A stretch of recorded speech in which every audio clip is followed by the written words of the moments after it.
Ai që admiron fjalimin e vet, i ka ikur intelekti. Kjo thonje, që nxit mendim, nxjerr në parë rrezikun e të qenit mendje madh dhe i impresionuar tepër me fjalët e veta. Ai shërben si një përkujtes për muslimanët që të qëndrojnë të përulur dhe të kujdesshëm ndaj grackave të arrogancës dhe vetëvlerësimit. Vetë admirimi dhe krenaria me fjalët e veta mund të çojë në largimin e intelektit, pasi e verbon personin ndaj të metave të veta dhe i pengon ata të kërkojnë njohuri dhe urtësi nga të tjerët. Për të kuptuar kuptimin më të thellë të kësaj thënie, le t'i drejtohemi Kuranit për udhëzim. Allahu paralajmëron kundër arrogancës dhe mendje madhësisë në disa ajete.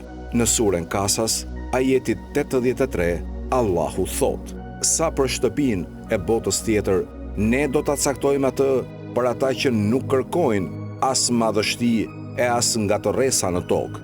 Përfundimi i mirë është për ata që ruhen nga të këqijat.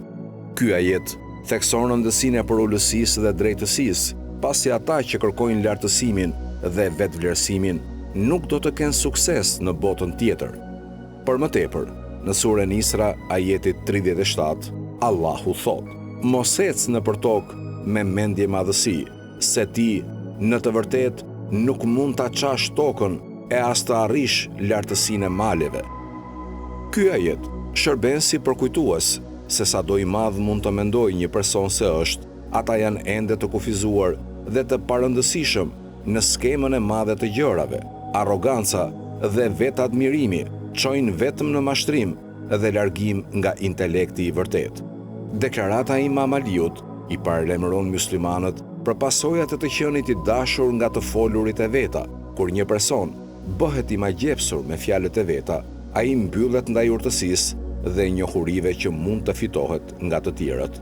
Kjo arrogancë pengon zhvillimin personal dhe pengon njeriu të kërkojë udhëzim dhe ndriçim. Për më tepër, kjo thënie nxjerr në parë rëndësinë e përulësisë në marrjen e diturisë. Intelekti i vërtet qëndron në njohjen e kufizimeve të dikujt dhe të qenit i hapur për të mësuar nga të tjerët.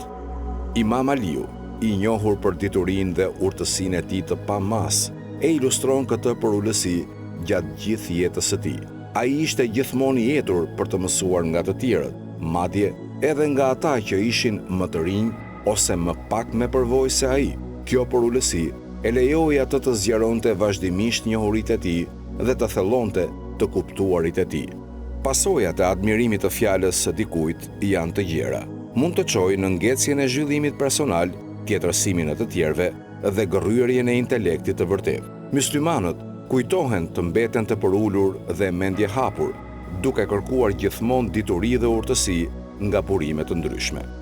Duke vepruar kështu, ata mund t'i shmangin grackat e arrogancës dhe mendje madhësisë. Si përfundim, thënia e Imam Aliut shërben si një përkujtesë e fuqishme për muslimanët që të qëndrojnë të përulur dhe të kujdesshëm që të mos u bëjnë përshtypje të folurit e tyre. Ai paralajmëron kundër rreziqeve të arrogancës dhe mendje madhësisë, të cilat mund të çojnë në një largim nga intelekti i vërtet.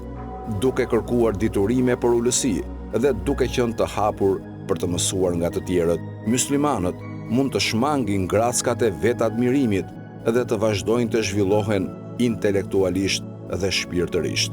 Allahu na udhëzoft të gjithëve në rrugën e përulësisë dhe urtësisë.